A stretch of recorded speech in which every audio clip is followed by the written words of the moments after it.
ये बचपन से सुनते आए, कलम की पावर सबसे बड़ी पावर होती है। भगवान बुद्ध ने भी कहा था कंपैशन, लव, प्रॉस्पेरिटी, सरलता, चार नोबल जो ट्रुथ हैं। दुख है, कारण क्या है, उस कारण से कैसे निवारण है, उसका अंत नहीं है बट उसका निवारण है। क्योंकि गौतम बुद्ध ने एक बात कही थी, मेरी शिक्षा दुनिया के हर कोने तक जानी चाहिए और हर व्यक्ति बुद्धमय होना चाहिए। तो एक आदमी अगर इतने लोगों को परिवर्तित कर सकता है तो हमारा तो पूरा समाज है। आपके जिस घर की बात कर रहे हैं उसको लेने के लिए हम सबको ही जाना पड़ेगा और मैं आप सबके साथ हूं। तो एक सिद्धार्थ जो दुखों से मुक्ति का मार्ग जिसने खोजा और आज इतने लोग उनकी शिक्षा को, उनकी दीक्षा को फॉलो कर रहे हैं, तो आज हम सब मिलके कितने लोगों को बदल सकते हैं। मैंने बुद्ध किया नहीं है, मैंने बुद्ध को जिया है। क्या होता है ना कि ऐसा होता है, जो मैं सुन रहा था कि मेरे नाना का एक घर था, मैं बड़ा हुआ, मुझे समझ में आया कि वहाँ एक किराएदार है, अब निकल नहीं रहा है, तो कैसे निकालोगे?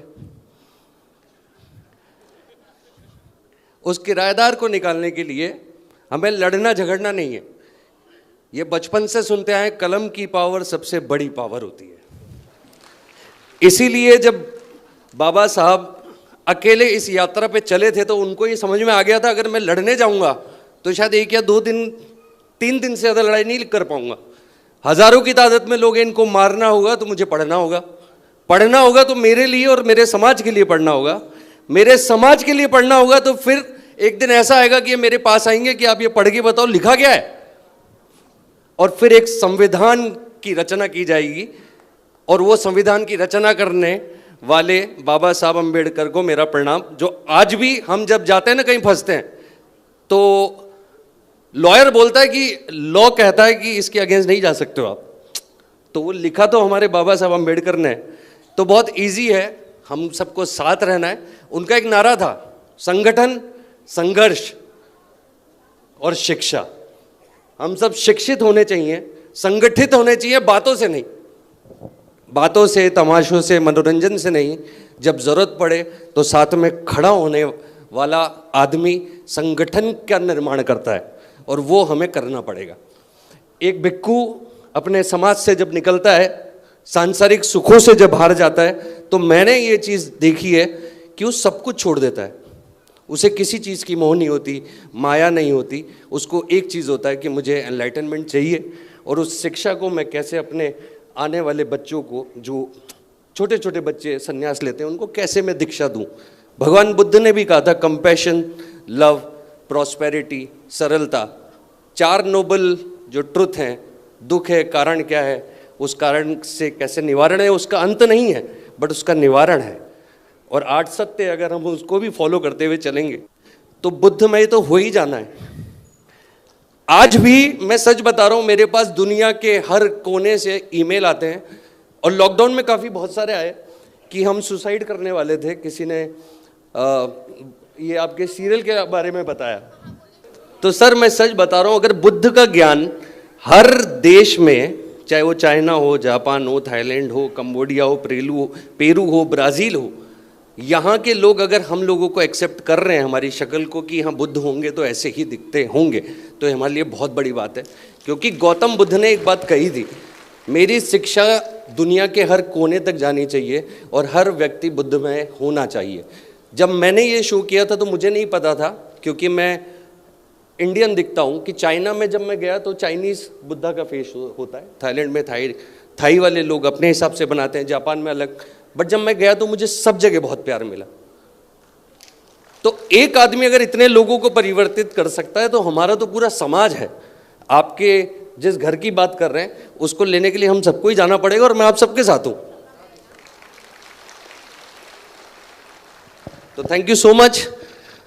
मैं यहाँ पर आया, मुझे अच्छा लगा। आप जिस भी कार्यक्रम में, मैं नितिन भाई मुझे बताएंगे और मेरे से जितना हो पाएगा मैं आप सबके साथ खड़ा हूँ। और बुद्ध धर्म के लिए और बुद्ध परिसर के लिए जो भी हम लड़ाई लड़ने वाले हैं, मैं आप सबके साथ हूँ। एक डायलॉग मुझे याद आ रहा है, सिद्धार्थ गौतम को बताऊंगा कि बुद्ध के तो बहुत सारे हैं। वो आते हैं घर पर, यशोधरा बोलती है, अब आपका बेटा मेरी उंगली पकड़ने लगा है, अब आप ये भी बड़ा होगा राजा बनेगा। और वो युद्ध देख के आए होते हैं। तो बड़ी अच्छी लाइन लिखी थी राइटर ने कि एक उपवन में जितने पुष्प खिलते हैं गोपा, उससे अधिक शवों को देख कर आया हूं मैं। नहीं बनना मुझे राजा, नहीं चाहिए मुझे राजपाट, मुझे इन दुखों से मुक्ति का मार्ग खोजना है।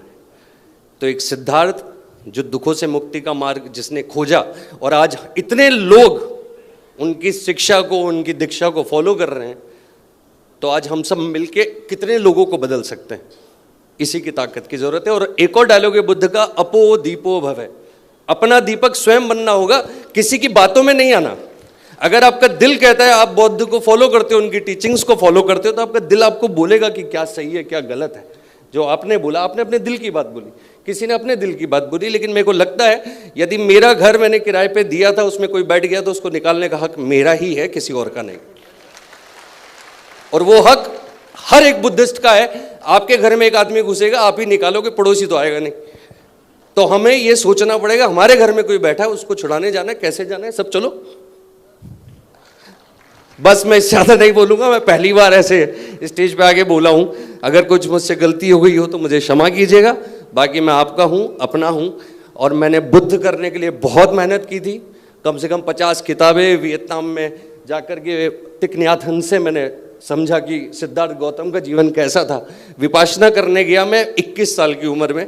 3 दिन बड़ा रोया कि कहाँ फंस गया, लेकिन चौथे दिन समझ में आया कि क्या जीवन है। उसके बाद वो जो पूरी जर्नी थी, उस जर्नी में मैंने पहली बार जब मृत्यु देखी थी तो अपने फादर को उसमें देखा था। पहली बार रेप में अपनी सिस्टर को देखा था, इसलिए वो इमोशन में पोर्ट्रे कर पाया जो देख के मुझे लगता है कि मैंने परफॉर्म नहीं किया, ये उनके आशीर्वाद से परफॉर्म हुआ। तो ये मेरा सत्य है। वो शो कैसे परफॉर्म किया मुझे नहीं पता, लेकिन हाँ, मैंने बुद्ध किया नहीं है, मैंने बुद्ध को जिया है। इसलिए मैं जो भी बात कहूँगा मन की कहूँगा, आंदोलनकारी बनकर नहीं।